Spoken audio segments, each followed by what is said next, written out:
Well, hi everybody. I'm here today in the Redwood National Park.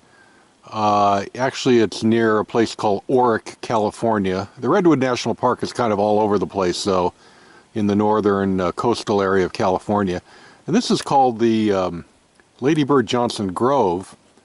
It was dedicated in honor of Lady Bird Johnson by President Nixon in August of 1969. So we're just going to take a quick look around at this grove.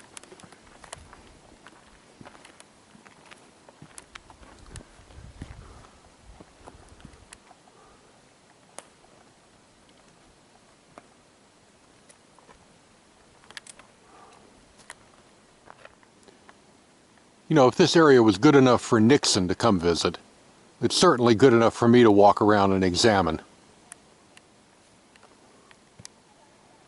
It's a beautiful area, beautiful redwood trees. It's quite amazing.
You never know where destiny will take you.